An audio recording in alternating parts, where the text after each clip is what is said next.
Oh, man. TGIF. It's Friday. I am Dominic D'Angelo, and I just cracked open. It's not a beer, guys. It's not a beer. It's a stevia soda root beer, and I just got it all over my computer.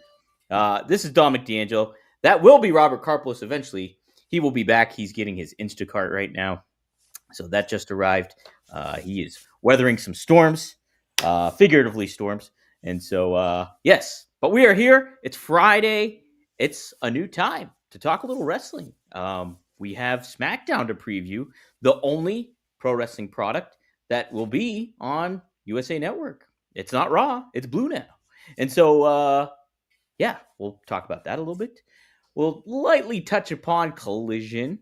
And then we got the Ric Flair news. There's something else I want to talk about. Oh, yeah, I'll bring this up to Robert. It's not even on the docket, but we'll talk about that as well. But let's do little shout outs to some folks in the studio with us. We got Willie Ford, Thorin Brew. Does Ricochet come back next week with a squeegee? Ooh, interesting. Johnny Disco says, happy Friday, R&I. Going to be able to watch Dynamite regularly since it's finally on Max. Oh, wow. Devin Dowling says, hola.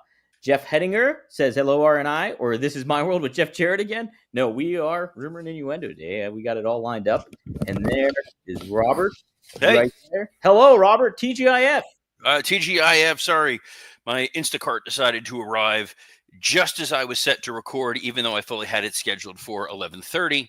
But here we are, and I don't know where we're at, but there's a lot of comments on the side, so I'm going to... I was just running through some of them here. Okay. I cracked open. It wasn't a Steve Weiser. It was a Zevia, which is a stevia soda. So kind of...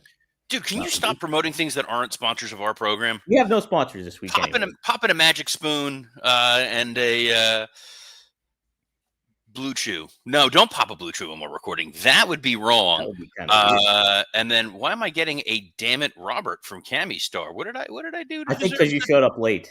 I was here. I was ready to go. You can blame the fine people at Publix for taking too long to find the limited items we needed here. Publix Johnny Disco says, woo wings and woo energy from Instacart. We will be talking about the esteemed what's left of Ric Flair at some point during this show today, Mr. D'Angelo. Yes, we will. We got some good stuff to cover today. Like I said, while you were still getting the Instacart, it's kind of a new era for USA Network. SmackDown's the sole brand on there. Going to 3 hours. My goodness. And there's only 2 matches announced for tonight. Yes, so which means they can give a lot of time. I don't even know what the matches are, but they can give a lot of time to those matches. Dom, what matches do they have that we're going to get extended wrestling time on? Well, we will have the WWE Women's Championship on the line as Naomi challenges the champion herself, Miss Nia Jax, for that Never title. mind.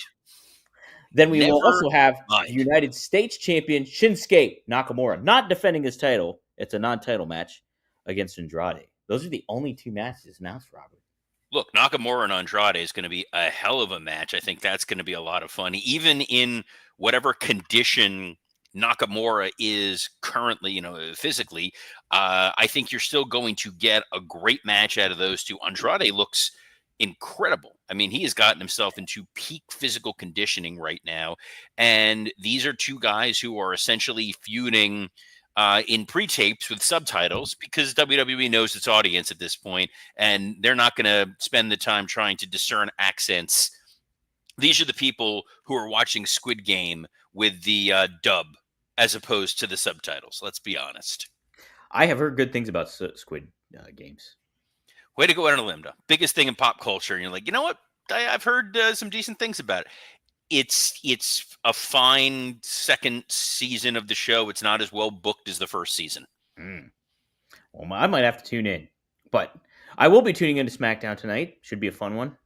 It'll be interesting. What other expexpectations you have? I'm sure we'll get some follow up with Cody and Kevin Owens and Bloodline action. It's a pretty easy 3-hour edition of SmackDown that they're going to be able to book here. First and foremost, yes, you will get some sort of Cody Rhodes, Kevin Owens something. There's going to be some sort of ramifications from, I'm sure, Kevin Owens. What he did last week, we have to hype the ladder match. So Kevin's, going to cut a promo from his car, which admittedly does look cool and is definitely an interesting visual. The Bloodline piece, you can do a solo extended promo and burn some time with that. It's a 3-hour show. I'm sure there'll be some video packages. Maybe there will be a video package with Roman. I don't think Roman's going to be there live. I think they want to save him for Netflix, for the Raw show. That kind of is the show that matters right now. Perhaps this is the first show we're going to start seeing some folks declare for the Royal Rumble. That is always an option. There's obviously the Braun Strowman, Carmelo Hayes thing, though Strowman did kind of get sucked in a little bit to the Bloodline story. So if, there's always the possibility that you get some sort of, Braun Strowman versus Tama Tonga match or something like that to remind them of those people. You still have LA Knight floating around there. There was that 6-man where him and Apollo Crews and Andrade lost to the Bloodline. LA Knight, unfortunately for me, needs something to do. So we got to find something for that guy. There's obviously the tag title situation going on with the Motor City Machine Guns and DIY, and then the Street Profits finding out that DIY were the ones who attacked them.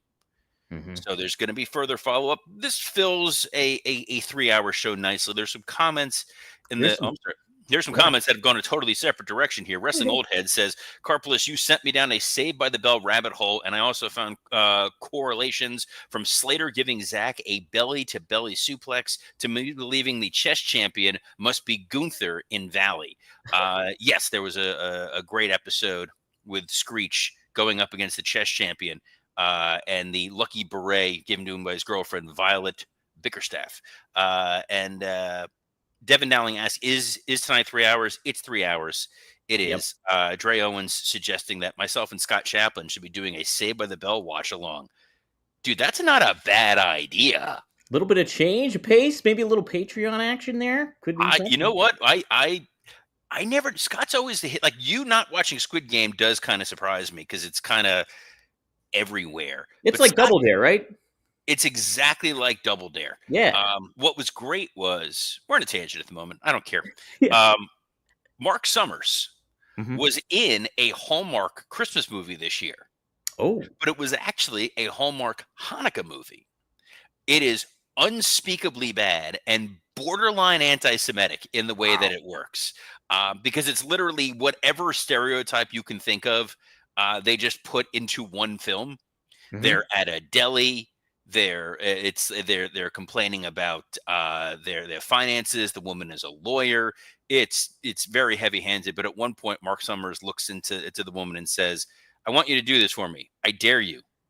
I double dare you." No way. It is the worst thing of the year. It is the worst. It is one of the worst things I've seen. And because of Dan St. Germain, I have watched the movie Money Plane with Cope and Frasier. Well, it's Kelsey Grammer and Cope. I made Mark Summers an egg cream once in Philadelphia, and then voluntarily. No, he was. Came into the Franklin Fountain in Philadelphia, and super nice guy, everything like that. And then somebody put on Instagram that he was really rude to the workers there, and he had to defend himself on Instagram. I didn't realize you versus Mark Summers is the preeminent WrestleMania main event. Right. It is worth talking about. First of all, the Wrestling Old Head says, I've listened to Mark Summers' podcast. I didn't know Mark Summers had a podcast. I always love the fact that Mark Summers is a germaphobe and did Double Dare. Isn't that weird? That show was my nightmare. I slime, goop, any of that nonsense. Freak you out? Yeah, I'm not a big fan. Not a big fan. Legends of the Hidden Temple. Hated Legends of the Hidden Temple. Here's the thing about this show. That show is traumatizing. And I can justify that. Number one, if you watch that show and it's like those kids are in the temple at the end and then the guards jump out of nowhere, that's a hard no. That is a hard no. Dude I went to law school with actually was on an episode of Legends of the Hidden Temple. Oh, was he a Blue Barracuda? He didn't make it. No, he was the Red Parrots, I believe. Oh, the He Purple was the red Parrot. team, Purple Parrots. Sorry, but no, he was the red, whatever the red team was. It was the Purple Parrots. Yeah. But anyway, he was very fortunate he didn't make it to the end because he was genuinely terrified of the guards, and the kids that went into it were freaked out by it. So Fantastic. not a fun game. The best game at the time that now is terrible was Nick Arcade. Yes. Used to think the graphics were so amazing, Oh and then my you watch it god. now, And you're you're like, how do you like, do that? this isn't this isn't good, and I don't need to watch people play Battletoads that often. Man, I love Battletoads though. You would. You know Great what I feud love? though. What? Great feud to check out. Mark Summers versus Burt Reynolds. Look it up. Everybody Google it or try to find it on Instagram. Amazing. They were on the Tonight Show with one another. It gets pretty tense. I had no. You introduced something new to me. Yes. And what's great is I'm going to look this up, and then Mike Lawrence is going to be like, "How did you not know this? This is very important. Everyone knows these things." I love Mike, and I love that whenever I do his voice, it's not him; it's clearly Jay just Leno. Jay Leno. You know why it's a Jay Leno voice? Because he does a Jay Leno impression. Wow. Wow. And if you go watch Mike Lawrence's Comedy Central Presents special, Mm-hmm. he does a Jay Leno impression, and it's fantastic. And I think that's what's stuck in my head is Mike's Leno impression. It's kind of the way that there are certain impressions people have, and it's not the real person. It's Mm-hmm. somebody else. Like Edward G. Robinson, in my Yeah. mind, is Billy Crystal doing the Edward G. Robinson impression. Yeah. That's what. Where's your Messiah now? See, like that's all I think of, even though I know it's not him. Cammy Star points out that Wienerville was the show. Mark Wiener. Fun fact: went to a tour of Nickelodeon Studios, Universal Studios, right across from where TNA recorded for a number of years to keep it within the wrestling world. And Mark Wiener was there, What? and it was very exciting as a kid seeing a celebrity. Oh, he was. He was big time for Nickelodeon. They had Roundhouse back then. Remember that Roundhouse? Roundhouse, that's a banger of a song right there. Ooh, Whenever I my gotta life listen to gets me that one. so down, I know I can go down to the place where music and fun never end. As long as music keeps playing, you know what I'm saying. I know that I can find a friend on Collision, because that's the next thing you have on the. I went to go see what else we had. Are we really talking about Collision? Not really. So, Wait, hold on. Timeout. uh-huh. 2 timeouts, because I'm looking at this, and there's 2 things that jump out at me about Uh-huh. this Collision preview, which I now see has question marks afterward, because even you knew we weren't talking Collision. The Rock and Roll Express are appearing. Right? They were. They are. They've been advertised for probably like 5 days now. I saw it on Instagram a while ago. But yeah, I mean, I think that's good stuff to do. But it's like, you weren't aware of this. You watch Dynamite. Why not promote what you have on tap for Collision on Dynamite? You're benefiting. So both. they did promote the rated FTR match against Learning Tree. Yeah, but I don't know. Make like a control center kind of thing for it, where it's just like make it feel significant on your show. To hey, you got to tune into the to Collision on Saturday because the Rock and Roll Express is going to be there. We're in North Carolina. There's some big matches named out, and I don't know, make it feel special. But what they did do is scrap Ric Flair reportedly. He was scheduled to So appear. they're living Conrad's dream of getting to scrap Ric Flair. And so, By the way, we are live on ad-free shows. that's right. Actually, we're not. You didn't put it on YouTube for your ad-free shows really? right now. Wow, didn't they? Wow. Way to go, Dom. It's like you knew in advance I was going to take a shot. I had no idea. I love Conrad. He is the best. He's a wonderful man. He's always been very generous to us. But at the same time, why was Ric Flair supposed to be on this show? Because they were in North Carolina. I'm guessing. They're in Flair country, and that's I think a good enough reason.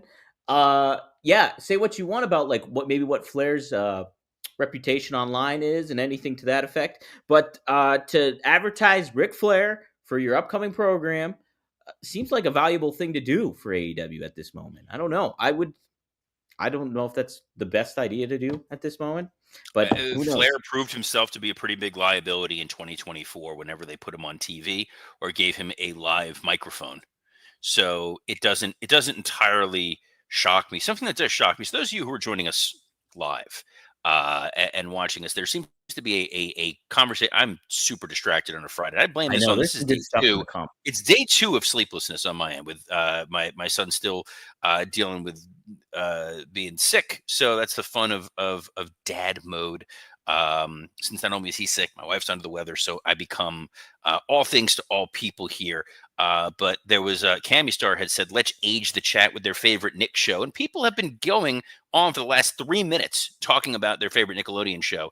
And the fact that no one has given the correct answer makes me want to disable chats going forward. Worse than when someone brought up Kid Rock, and it's salute your shorts. Up, Jeff Henninger there just it is. dropped it right now. Ugh. Salute your shorts. Well done. A giraffe's tongue is black. Yes, it was a big black tongue. Again, childhood trauma. Zeke the plumber Yes. is more terrifying than any horror movie ever made in the history of 100%. time and space. Did not. By the way, second episode of that show. It was, right? Second episode. I was explaining to my daughter, because there's a show on Disney called Bunked. It's about kids at a summer camp. And I'm like, no. There was an original show. So we watched the first episode. And she's like, oh, this is kind of fun. And I go watch the second episode. I'm like, oh no, we can't. I can't do this to my child. The authorities will come and take her away if I make her watch Zeke the plumber. Hey, it's not booger lips. It's donkey lips. It is donkey lips, but isn't there? All right, now this is where I'm in trouble, because now I'm going to Google. I'm going to Google wall on the. Do you remember this show? Hold on, there it was. I knew it was okay. Guy who I do not necessarily like as a wrestler, Chuck Taylor. Yes. Did as a move the Awful Waffle. Oh, wow. So for that reason and that reason alone, here's to you. This show has gone. This is why SmackDown can't have 3 hours. No. It's 3 hours and all they give us is Nia Jax. Do you remember Welcome Freshman, Robert? Of course I remember. Merv and the Mystery Meat. Oh, my God, yeah. Dude, you want to go early, like late 80s, early 90s Nickelodeon. Not much is getting past me here. All right, we can get that on television. Special. You can't stand on television was a banger. We do have stuff that's 2025 has been a very weird year for rumor and innuendo. Between yesterday, Dom not having the right graphics up to today, this turning into a tangent of just talking about Nickelodeon related programming, which is fine. And highlights something kind of interesting. I'm pulling it back to wrestling that I've never fully understood, which is AEW has, as part of the Warner Discovery portfolio, obviously access to Cartoon Network. Cartoon Network doesn't exclusively air cartoons. No. There should be a Saturday morning, Sunday morning family version of what AEW does, like a WWF Mania. Don't get Todd Pettengill. He's too good for that. But use somebody on camera. You have plenty of announcers, and use Ian Riccaboni or whatever and do a studio RJ show. City. Use Ian Riccaboni. I don't know. RJ City is way too esoteric. He could walk that line. He could walk that line. Alt Jake says Cartoon Network died 12/31/24. What? I knew the website went away. I didn't realize the network itself went away. Oh, really? Either way, there is still TBS and TNT. They do still have other channels. A Saturday morning show to try to pull kids in, probably not the worst idea in the world. Pull kids in like the guards and Legends of the Hidden Maybe Temple. You shouldn't be talking about pulling kids in, Dom. We've already established that doesn't end well. I don't have the mustache. I'm good. Something oh yes, here we go. Willie Thornbrew says, how come nobody has mentioned the appearance of Gorilla and Bobby on Double Dare? That is a fair assessment. Not only was there Gorilla and Bobby on Double Dare, there was a Nickelodeon Hanukkah special that featured Big Daddy Cool Diesel and Shawn Michaels. Wishing you a happy Hanukkah. It was the two dudes with attitude. What a moment. Wow. What a moment. What a moment may be the fact that on the 5-Star podcast, which, how is that not Rob Van Dam's podcast? Listen, I came up with a better name than that. Who does the 5-Star podcast? I have no idea. I'd never heard of it before. You're referencing it. Yeah. But Ric Flair was asked whether he thought he'd still compete in a match. His response, hell yeah, I do. This has sparked a lot of debate online as to whether or not Ric Flair is going to return to wrestle one last match. Yeah. Um, it's weird because I almost think, I mean, it's not hard to achieve, I think, but I think he could almost probably have a better match than he had last time. But what should he do it? That's the other question. Don't know.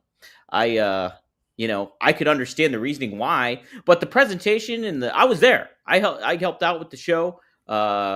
Amazing atmosphere. The card itself, the whole card itself was great. And the presentation, pomp and circumstance. Yeah, maybe it didn't end the way you necessarily wanted it to, and the match was not that good, but it was all about Flair. And so I don't know. I just let sleeping dogs lie on this one, I think, Robert. So I was at his actual retirement match at WrestleMania. Yeah. And it was the poetic end that anybody in their career would have wanted. You Mhm. go out essentially on top. You went out in a WrestleMania match against Shawn Michaels in a sold out stadium. It was a poetic ending. The "I'm sorry, I love you" moment was spot on. Yes, Rick did not want to retire at that point in time. He felt he had more to give. And then everything he gave subsequent, him wrestling Hogan in TNA in a steel cage and bleeding buckets, it was all kind of diminished returns. Mhm. So to see him think that he wants to wrestle again, could he? Maybe. I mean, the last match where he faked a heart attack and it was bizarre. The legacy is only going to be further tarnished. The same way Hogan keeps pushing that he wants to have another match. Some of these guys just can't shake that moment in the spotlight and need to go. And is there a way you could do a smoke and mirrors something? Hell, Bret Hart had a last match. Bret Hart Yeah. wrestled Vince. Bret Hart won the U.S. title from The Miz. Like, Yeah. you can do smoke and mirrors nonsense. No one wants to see that because you're not seeing Ric Flair anymore. No. It is a version of Ric Flair that just kind of makes you really sad and uncomfortable. It's like going to see Bob Dylan live. Yeah, he's not. Yes, it's Dylan, but it's really not Bob Dylan. Mhm. I heard the new movie's great though. I haven't seen the new movie yet. Yeah, a We'll couple see of it my when buddies. it's on when it's streaming. Yeah, yeah. I might do that this weekend, maybe. I don't know. I still have to finish that Joker movie. It is Mm. so rough. You know what? Big fan of the Joker 2 movie is Sean Oliver from the Click This podcast, Kevin Nash. No, He likes he's it. not. Yeah. Really? Mm-hmm. Why is this a thing you? Oh, that's right. You do their. You're part of every podcast on the planet. I forgot, Yeah. except for the 5 Star podcast, which would make sense that it would be with Rob Van Dam. Someone else who was out on the circuit, and this was on Good Morning Football, was Yeah. Seth Rollins. Yes. Yes, Robert. Yeah, Seth had a quote, was asked about the levity of the Raw on Netflix. He says it's huge. You mentioned Liv Morgan and Rhea Ripley. They're going to do it for the women's title there. You got John Cena. Lots of surprises. Tribal Combat, Roman Reigns versus Solo Sikoa. It's going to be huge. This is without a doubt the biggest step forward in the history of our industry. That's not an understatement. We're off of cable for the first time in 30 years, going to streaming, the biggest streaming network on the planet. It's going to be incredible. I'm really excited about this. This is the future of our industry. This is as big as it gets. Robert, do you agree with Seth's sentiment, or is he just doing a little pro wrestling promotion? Dude, if this works, this is the biggest thing in the history of wrestling. The Mm, transition to streaming, when streaming is now how everyone consumes content. So it as an old school television person like myself, I have the TV behind me. It has all the apps built in, but I like clicking to the channel and watching a show. Most audiences, including younger audiences, do not consume television this way. And WWE has always been good about going to the places where they can reach fans. hmm So whether it was, hey, we're going to move over to cable because cable is a new opportunity, that we're going to move to a new network like a UPN and will be a flagship show for them, or get an opportunity on Fox. Streaming on Netflix, you can now pick Raw up anywhere, watch it on your phone. You can watch it on your laptop. You can watch it on your TV, and have a global reach. Not only can you have a global reach, but you're no longer confined by the rules of network television or what cable advertisers necessarily want. To be on Netflix, they can say the words that you and I tend to not say on this show because we like to keep it family friendly. Not that WWE is moving away from a PG product, but they don't have to worry about ending at 11 o'clock. Yes, there's overruns that have happened in the past. There's no such thing as an overrun now. If the show, by the way, is 2 hours and 47 minutes, the show is 2 hours and 47 minutes. Every week's Raw can operate under the rules of a PLE. I think that's really interesting. I think that Netflix gives them access to a lot of resources they would not have normally had. They get to have further association with everything that's going on with the NFL, like what we saw on Christmas. They still have the Peacock deal, so you can still watch all of the old WWE programming in the United States that was on the WWE network there. Wrestling Old Head points out that when it's in Europe, we might get Raw by noon. They did say there won't be time delays. So Raw's airing live from Luxembourg. You're getting live Raw from Luxembourg. Wow. I think it's going to be really interesting to see how they shift and change things. Dre Owens says The Rock needs to show up. I get the impulse for that. Do I think that The Rock is going to show up on the first episode of Netflix? I think if it's possible, you'll see The Rock in some form or fashion, even if it's a pre-taped something. But at the same time, I don't think you necessarily need him given the card they put together. We'll preview it in detail on Monday because we're going to have a lot to talk about. 3 hours of SmackDown with all those great matches like Nia Jax, Naomi, and Andrade Nakamura, and yeah. But in the meantime, since it's Friday and you're facing a nice long weekend ahead, you can get some other fantastic audio shows that Mr. Dominic D'Angelo is the intrepid producer of, starting with Working Stiff with myself and Scott Chaplin. Scotty and I recorded a new episode yesterday. We had a blast talking all sorts of insanity and nonsense, including how Scott Chaplin, through Whitney Cummings, broke the internet to start 2025. So that was a lot of fun. And what's always a lot of fun is the only 5-star podcast that is not called the 5-Star Podcast. And that's your show with Mr. Rob Van Dam. That's right. It's called One of a Kind with RVD. Rob and I went live last night at 9:15 p.m. and we covered some good ground, talked a lot of different subjects that were a lot of fun. And it's great to start the new year off right that way. So you can check it out. Go to rvdtv.com. Be sure to like, subscribe, share on it. He reveals something pretty. We watched some Jerry Lynn clips, an interview that Jerry Lynn did, and Rob gives his perspective on that. And then on top of it, reveals a little something that really changed his wrestling style. That is pretty fascinating. So check it out, rvdtv.com. You can go there right now and check it out. But yeah, Robert. First week in the books here, new year, new us. Are you feeling that, new us? No, this it's still us. We're still cranky. We're still old. We're still here in audio format on iTunes, Spotify, and wherever you get your podcasts, and on video format every Monday through Friday at noon Eastern on a plethora of platforms, assuming Dom remembers to click all of them, including the WW Creative _ISH X account, the Dominic D'Angelo X account, the SE Scoops X account, and on YouTube on Working Stiff, Rumor and Innuendo, and sometimes ad-free shows, assuming Dom remembers. Or maybe Jarrett got his revenge. Maybe this was his first step of his new contract. He's seized back control of it.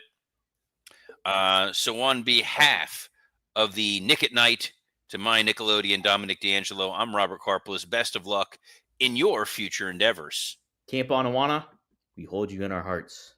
And when I think about you,